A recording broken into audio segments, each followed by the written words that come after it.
Hi guys, we are Group 10 and for today we would discuss about radioactive waste. So first of all, this is the contents. What is radioactive waste? Types of radioactive waste, sources, effects, control, and management. So radioactive waste is a type of hazardous waste that contains radioactive material. It is the used nuclear fuel gathered from a nuclear reactor. It may be in gas, solid, liquid form that contains radioactive substances.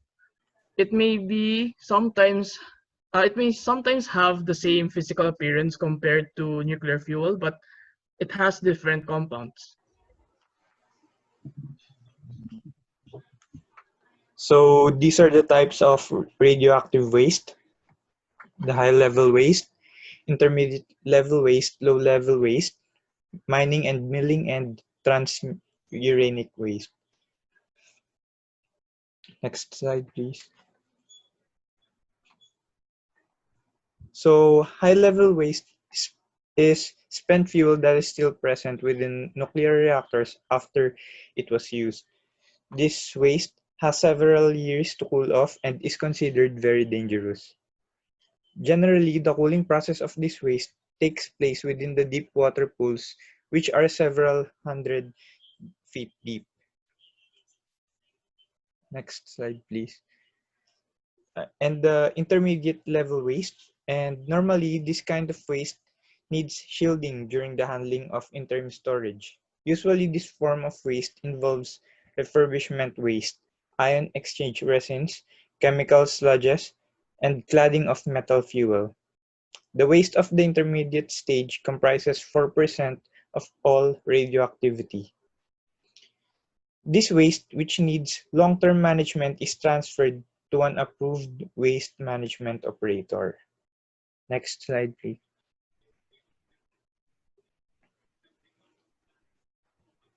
The low-level waste. Most of radioactive waste produced nowadays is considered low-level, wherein it is not that harmful, so any of it can be disposed of within a landfill. This is the reason why shielding during handling and transportation is not needed. Next is mining and milling. The mining and milling of uranium ore generates tailings and waste rock. The tailing material, when dried, is covered with water and has the consistency of fine sand. It is produced through grinding of the uranium ore and chemical concentration. The tailings material contains 75% of the original ore's radioactivity after a few months. And lastly, next slide please, the transurinic waste. In most cases, this type of waste is generated using nuclear waste processing procedures. This is one of the least worried about radioactive waste. So the sources of radioactive waste, the main sources may include industrial wastes, medical waste, nuclear power plants, and tailings from naturally occurring radioactive materials in metallic ores, coals, oil, and gas. But we would focus more on the nuclear fuel cycle. So the nuclear fuel cycle is an industrial process to produce electricity from uranium in nuclear power reactors. So as we can see, this is the cycle of the nuclear fuel cycle, from mining and milling to conversion to enrichment, fuel fabrication, electricity generation, spent fuel storage, and to waste disposal. So the first step of the nuclear fuel cycle, uranium recovery focuses on mining natural uranium ores from the earth. The mined uranium ore is then crushed and chemically treated to separate the uranium, which is called the millings, leaving us with the powdered form of uranium known as yellow cake. Uh, in general, conversion is a process in which the uranium is covered to form a suitable for enrichment. Natural uranium only contains 0.71% of uranium-235. Now, uranium-235 is the isotope responsible for the nuclear reactor's chain reaction. So the second step is to increase the concentration of uranium-235. So in order to do that, the yellow cake must be converted into uranium hexafluoride gas. Now, as most nuclear reactor requires 3 to 5% of concentration uranium-235, it must undergo a process known as enrichment, where uranium hexafluoride gas is introduced into fast spinning cylinders known as centrifuge in order to separate lighter isotopes to be converted into uranium dioxide powder. The third step is the powders would be formed into small solid cylindrical pellets, then packed into a long metal tube where they are grouped into fuel assemblies. The splitting of the uranium-235 atom would generate heat in high temperatures, which would create steam and then spin the turbine to generate electricity.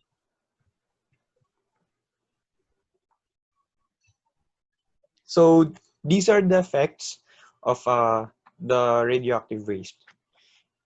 If the nuclear waste is disposed of improperly, or if the disposal methods are compromised, serious consequences and effects of the disposal of nuclear waste can arise. So these are the examples. First is, next slide.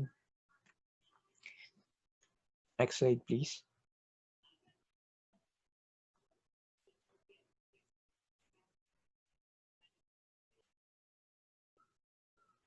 So first is the genetic mutations due to exposure. Radioactive contamination causes damage to the DNA strands, which can lead to certain types of genetic breakup, wherein the extent of genetic mutation, which may result in changes in composition of the DNA, is known to vary based on the amount of radiation the organism was exposed and to the type of radiation. In the event that this individual or some other organism is exposed to a large amount of atmospheric radiation, their bodies will absorb the radiation. Once it's inside the body, this radiation will remain active because energy cannot be destroyed. The resulting genetic mutation will make the individual or organism highly susceptible to various forms of cancer. So, radioactive waste is kind of mm, a carcinogen to biological beings. Next slide, please. So second is the development of diseases due to exposure. The most common disease that arises in people that may been exposed to radioactive pollution is cancer. Other dangerous diseases that might be brought on by exposure to radioactive waste includes anemia, leukemia, hemorrhages, and cardiovascular diseases. And this this is the cause of absorption of the radioactive chemicals. It may be to humans or to other organisms as well. Next slide, please. Soil infertility due to improper disposal. So, improper disposal of radioactive waste will severely contaminate the soil and pollute the environment. The radioactive substance present in this type of waste can mix with the soil components, making it highly toxic and infertile. In addition, any plant grown in such soils may absorb and accumulate the radiation present in the soil within the bodies. As herbivores eat these plants, this radiation can make its way up to the food chain. So we can indirectly be contaminated by this chemical waste, this radioactive waste, by just consuming herbivores, for example, chickens or um, other livestock. Next slide. Lastly, uh, it is it can cause pollution and cell damage. When it comes to cell modification, Radioactive contamination has numerous consequences. The bodies of living organisms are unique in the sense that in every body there are millions of cells, where each cell has a particular function to serve. Radioactive pollution, or its waste, is known to distort these cells, as said earlier, causing irreversible destruction of the different tissues and organs. Chronic illnesses and death is common in cases where radiation exposure is very high. Okay then, next slide. Control and management. The permanent disposal of highly radioactive wastes accumulating from the increasing production of nuclear energy is of top priority concern to the international community, and the closest solution executed by professionals are yet to be improved and are still under investigation. A worldwide commitment is essential to create long-term solutions that are inexpensive and accurate. Radioactive waste management is an important part of nuclear power generation, and there are a number of very important and strict guidelines that have to be followed by nuclear power plants and other companies to ensure that all nuclear waste is disposed of safely, carefully, and with as little damage as possible to human, animals, and plants as well. The amount of radioactive material from nuclear power plants are very small compared to the waste produced by other methods of generating energy. However, some methods can be very expensive, and the techniques in doing inexpensive methods should be done absolutely right. It is relatively easy to store radioactive waste materials, and it does not harm any type of species when stored or disposed correctly. However, if the nuclear waste is disposed of incorrectly, it can result in chronic damages in the environment. From the smallest leakage to the largest accidents have severe and negative consequences. Scientists, when disposing of nuclear waste, put the used materials into storage containers made of steel that are further sealed in a cylinder made of concrete to prevent the radiation from getting outside and harming the environment, especially the atmosphere. It is cheap and easy to store radioactive waste, and it does not need to be placed in certain places or transported in special areas. However, there are a number of dangers that surround nuclear waste disposal. The products of nuclear fission have long half-lives, which makes them remain radioactive, hence hazardous for a very long time, estimated to be more than thousands of years. This means that if the radioactive waste stored in the cylinder made of concrete gets outside, the hazard will remain dangerous for thousands of years. As of now, the perfect method is still an issue discussed throughout history, with only a few being implemented for being such a hazardous material to dispose of, which can remain radioactive for thousands of years. Some of these implemented above ground disposal or storage methods include ejection into space, ocean disposal, and disposal into ice sheets. Next slide, please. Um, Ejection into space. Basically, the process of this method is first, professional handlers will prepare and transport the waste to the launch site. Second, they will launch the waste material into low Earth orbit. And lastly, they will launch it into the final destination. Space disposal has two major benefits. It mainly removes the health hazard burden from the later generations because it disposes waste permanently.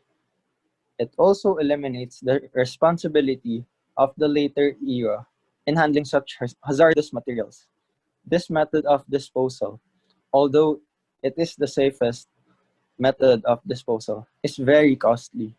Space operations are naturally expensive because the resources needed to create an aircraft into space is expensive. Also, the energy needed to launch an aircraft generally has a huge amount. Next slide, please.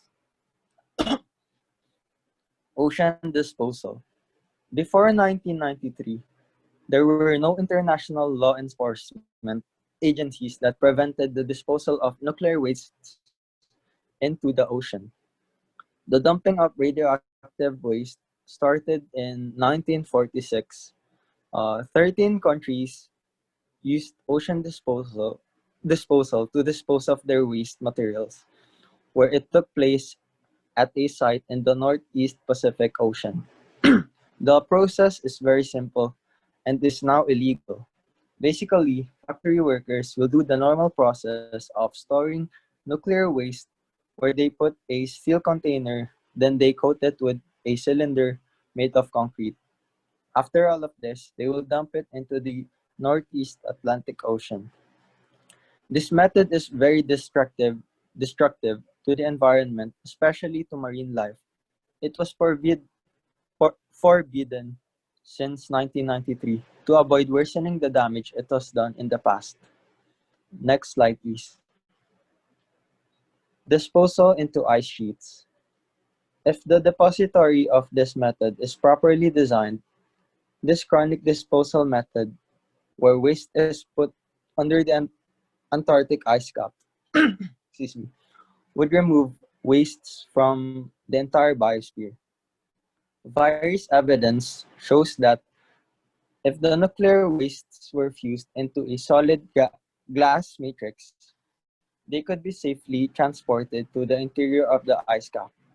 The nuclear material, if placed on the surface of the ice, would melt their own emplacement shafts, which would rapidly decrease the spread of the material by freezing.